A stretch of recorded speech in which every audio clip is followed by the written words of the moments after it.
you're asleep. And then, for no reason you can name, you're not. You're safe. Lock door, alarm system armed, nothing has actually happened. And yet some primitive switch inside your skull flips to fully armed anyway? Someone just crossed a line it's been guarding your whole life without telling you.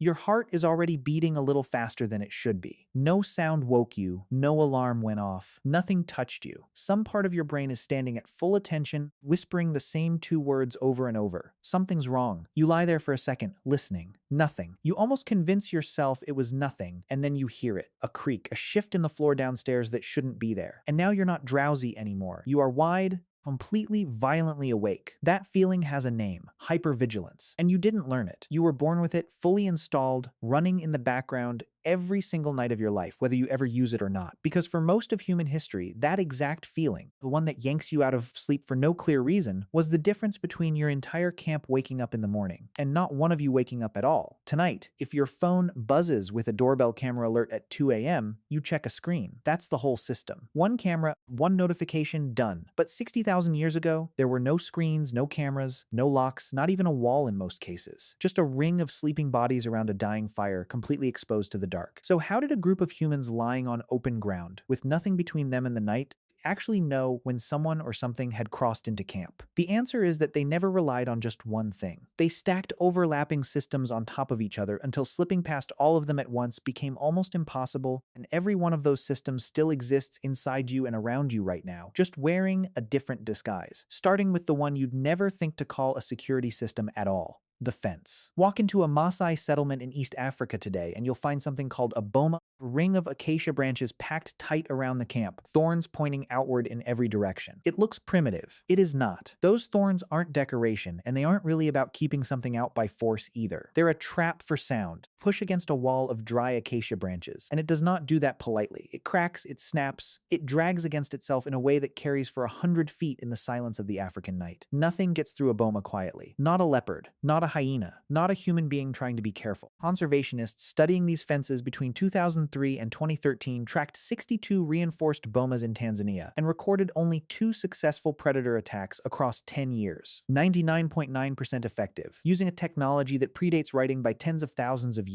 Fence was never really a wall. It was a tripwire that happened to also look like a wall, and the same principle shows up in traditional camps across Africa, the Amazon, and Southeast Asia completely independently. Because when you strip away everything except the physical world, thorny branches making noise when disturbed is one of the only alarm systems that requires no technology at all. Just plants and ears. Think about how deliberate that actually is. Somebody, generations before anyone was writing anything down, noticed that snapping wood carries further than a footstep and built an entire perimeter around that one observation. That's not luck. That's engineering, just without the word for it yet. And it wasn't only about keeping something out. A boma also has exactly one entrance, which means everything that moves through it, human or animal, has to pass a single choke point, past the people closest to the fire, past the animals tied nearest the gate. There was no version of quietly slipping around the back. There was no back tray climbing through a wall of acacia thorns at 3 a.m. without making a sound. Go on, I'll wait. You can't. Nobody can. That's the whole design. But a fence only tells you something happened at the edge. You still need something watching that edge every second, including the moments you're too exhausted to watch it yourself. That's where the second system comes in, and it wasn't built. Walked in on its own, somewhere around 14 to 15,000 years ago. In what's now Germany, a group of humans buried 2 dogs alongside a person, wrapped in red ochre, treated with the same care as a member of the family. That grave, found at a site called Bonn Castle, is some of the clearest proof we have that the bond between humans and dogs was already old by the time anyone thought to write it down. And here's the part that mattered most for survival. Wolves that lingered near human camps weren't tolerated because they were cute. They were tolerated because the boldest, least fearful wolves would bark, growl, and raise their hackles at anything unfamiliar moving in the dark, human or animal, long before a sleeping person would ever notice. Those wolves became barking sentinels, alerting camps to invaders at night, and that single function may be the entire reason the relationship started at all. Somewhere in a Roman house, nearly 10,000 years later, someone laid a mosaic into their doorway with 2 words on it. Cave Canem, beware of the dog. Same warning, same function. 10,000 years apart. And the reason it worked so well is that a dog isn't just a warm body near the entrance. It's a sensor package your own species never had. Dogs can hear frequencies up to around 45,000 hertz. You top out at about 20,000, and that gap gets worse every year past your 20s. Their sense of smell is measured not in a small multiple of yours, but in the thousands, which means a dog can register an unfamiliar person's scent drifting on the wind minutes before that person is anywhere close enough to be seen or heard by anyone else in camp. You weren't just adopting a companion. You were installing hardware evolution never gave you, and it happened to also want belly rubs. Would you notice a stranger standing at the edge of your backyard right now, in the dark, standing perfectly still?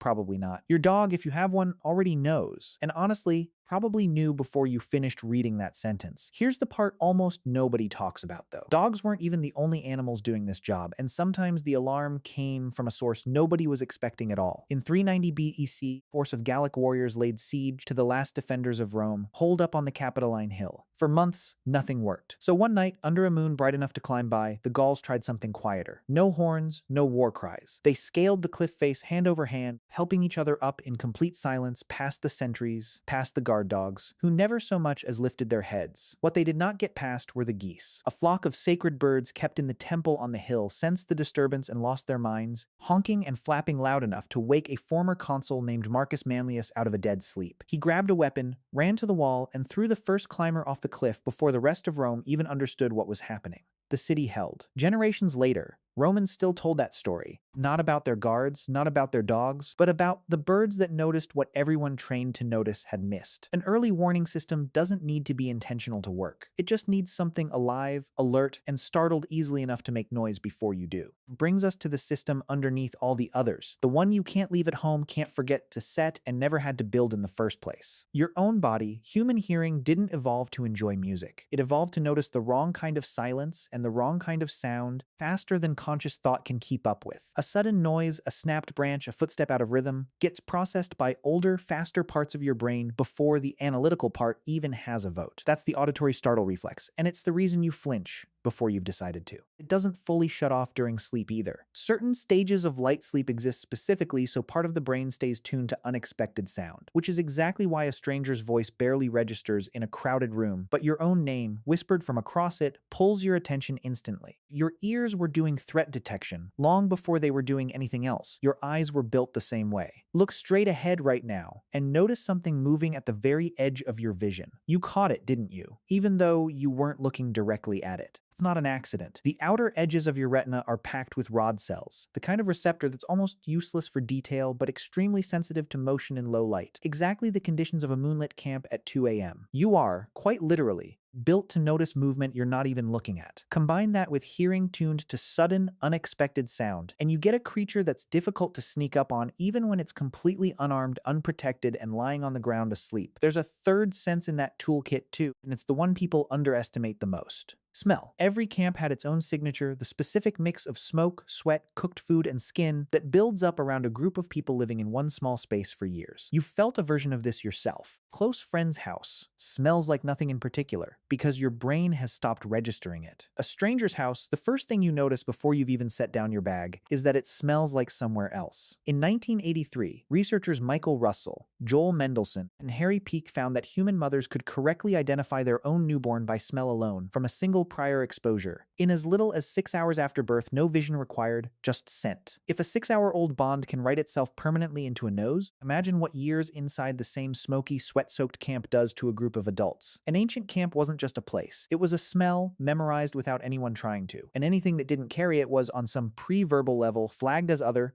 long before a conscious thought ever formed the word stranger. And there's a layer that ties all three of these together, one you already experienced tonight without realizing it. In a group sleeping around a single fire, not everyone drifts into the same depth of sleep at the same time. Baby stirs and wakes a parent. Someone's light sleep cycle happens to land at 3 a.m. instead of 5. It doesn't feel coordinated because it isn't, not consciously anyway. Anthropologists have actually measured this, and the number is stranger than you'd expect. In 2017, evolutionary anthropologist David Samson strapped activity trackers onto 33 Hadza hunter-gatherers in Tanzania, a community that still sleeps in open camps of 20 to 30 people, and watched their sleep for 20 straight nights. Out of nearly 30,000 recorded minutes, there were only 18 one-minute windows where the entire camp was asleep at once. At almost any given second, roughly 40% of the group was awake or in light enough sleep to react instantly. Samson was testing sentinel theory, first proposed by psychologist Frederick Snyder in 1966, the idea that group living animals naturally stagger their sleep so someone is always on guard without ever agreeing to it. Nobody assigns the shift. It just happens because a group of humans sleeping together behaves like dozens of overlapping cycles. Not one organism falling asleep in sync means the gap where everyone is equally unguarded is close enough to zero that it barely counts. So here's the full picture. A fence that turns any intrusion into noise. An animal bred specifically to notice what humans miss, sometimes on purpose, sometimes by pure accident, a flock of startled birds. Ears built to interrupt sleep at the first wrong sound. Eyes built to flag motion before conscious thought even catches up. And a group large enough that someone, somewhere, is always close enough to the surface of sleep to catch what the others miss.